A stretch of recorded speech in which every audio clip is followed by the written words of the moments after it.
Alright guys and gamers, were you aware that it's time to start trusting video game reviewers again? I mean, nobody told me, I didn't get the memo. I was shocked to hear this. But apparently somebody at The Gamer named Ben Sledge published this article 4 days ago saying it's time to start trusting video game reviewers. Now, call me crazy, but I don't think any of us ever stopped trusting video game reviewers. I think we all stopped trusting games Urinalists a long time ago. Am I wrong? I was pretty sure that most of you guys out there who watch my content also have your favorite streamers, you've got your favorite video game reviewers, you've got your favorite YouTubers and Twitch streamers and all that. I don't think anybody ever stopped watching video game reviews or reading articles from people that they trusted. I think people stopped trusting games journalists. Maybe I'm wrong, who knows?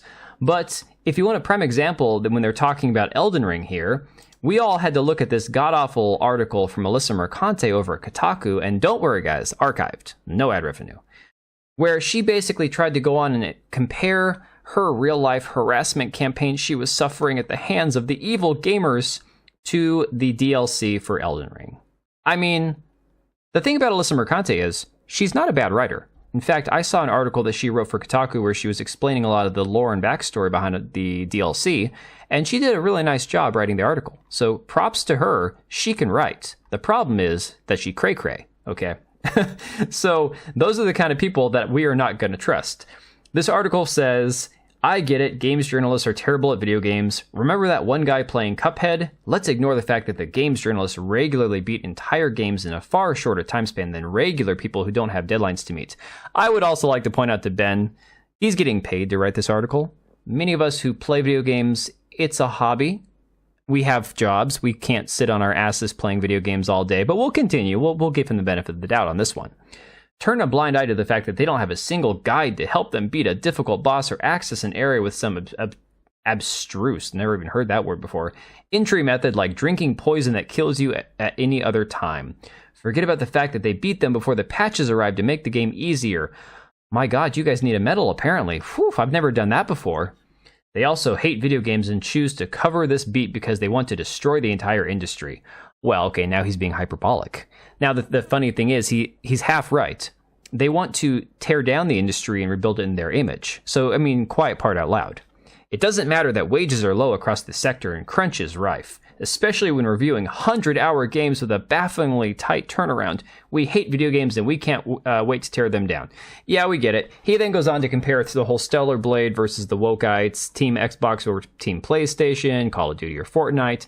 Look, most of us who have a brain, we don't get too much into the console wars anymore. It was fun for a while for me, but honestly, I don't care what system you play on.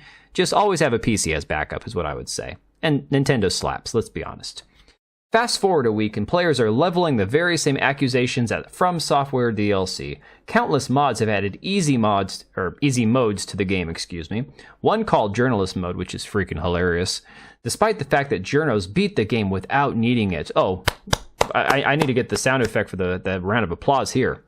Ben needs a pat on the back.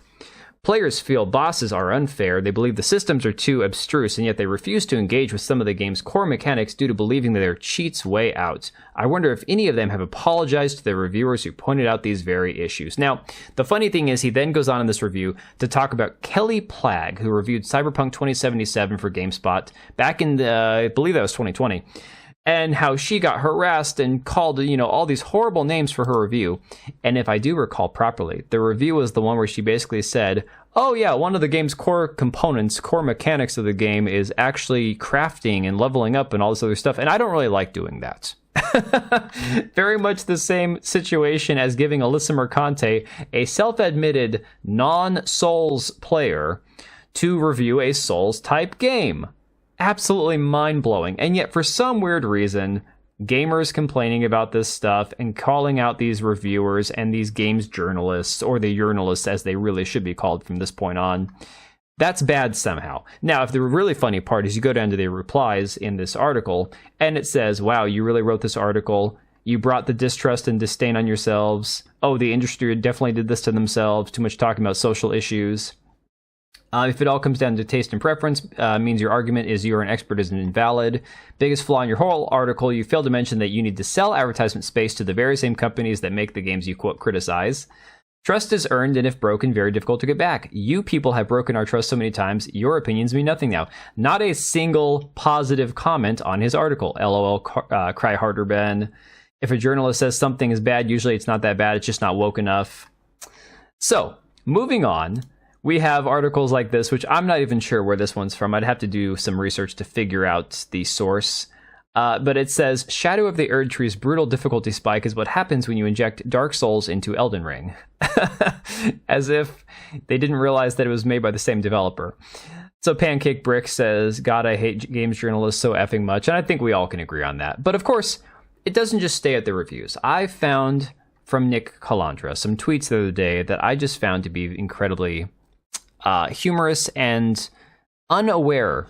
Definitely no self-awareness going on with Nick Calandra. If you don't recall, Nick Calandra is another, quote, games journalist. He worked at The Escapist, and now he has his own company YouTube channel, Second Wind, and he is the co-founder and has gone so far as to get Smash JT, another YouTuber's website, taken down for 36 hours due to mass reporting, false flagging. He has threatened violence against people. He has done his best to dox people. This is a very, very spiteful little man who has done a very poor job being a journalist. He got exposed as being a hack when people fed him false information, and he ran with it, so desperate to expose Grums as a fraud that he did the least journalistic thing he could do and start reporting on something without verifying his source.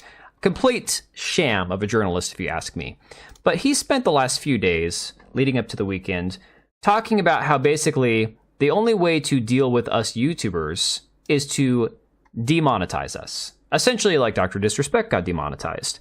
Go after the funding sources. Again, another thing that he has said time and time again, go after their funding.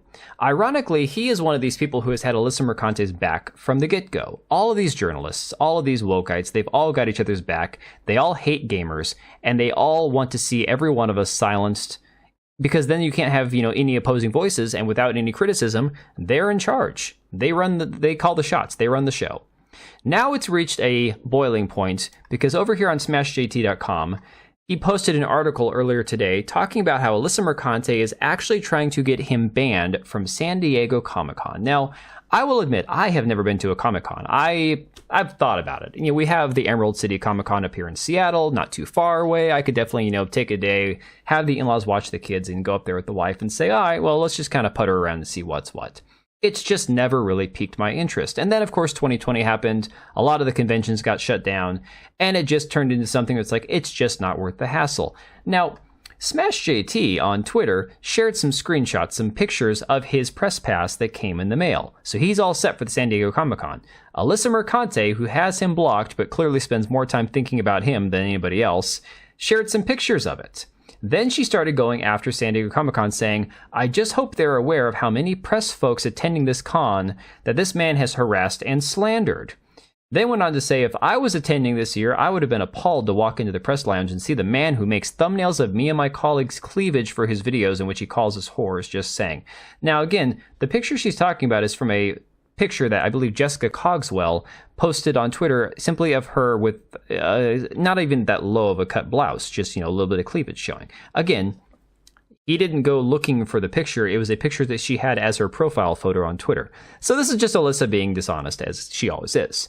But of course, as Smash JT points out in the article, you have Alyssa sharing plenty of provocative photos, I don't even want to share that one, of her rear end and her sitting bare butt on the toilet on Twitter, going after people, threatening violence against them. But for some weird reason, these journalists think that they have not only the right to tell us to shut up, that they know what they're talking about, that you're not real gamers, that they're the ones that have to beat these games on a deadline, that they do it without guides. Your criticism's not welcome. You should be demonetized. You should lose your funding. But for some weird reason, it's okay when they call you names, but don't you dare point out the fact that former cam girl Alyssa Mercante, who refers to herself as such, don't you dare refer to her as such, because then you're a bigot who needs to be blacklisted from every outlet on Earth. So, just food for thought. Maybe they're wrong about themselves. Maybe we don't need to go back to trusting game reviewers. Maybe we don't need to go back to trusting the games journalists. Maybe we don't need to go back to worrying about what these people say.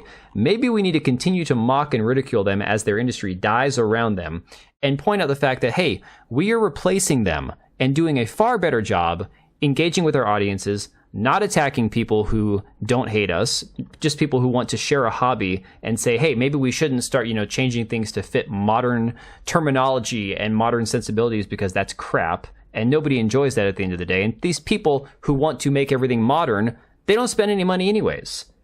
So share your thoughts down below. If you guys enjoyed the video, please like and subscribe. I'm trying to push the channel over 6,000 subscribers in the next few days here. I'm hoping to hit 6K maybe by tomorrow. We've got the live stream coming up Monday night. We've got a lot of stuff to talk about on Minimal Monday. That being said, if you feel like you want to chip in and support, the join button is down below. Don't feel pressured, but hey, everybody who joins as a member, that helps keep things going here. It helps keep us, fighting the good fight. And I will catch you guys later. All right, and if you made it this far, thank you so much for watching the video. Thank you for being here. I do have 2 channels, Minimal Effort Podcast, as well as my gaming channel. I do have a Twitch and Kick for my gaming channel. We do live streams over there occasionally, maybe once a week. And then if you are in the market for a new PC, make sure to check out Meta PCs. Click the link I have down below. Use code TBO at checkout for a special discount. Thanks again for watching, and I will see you next time.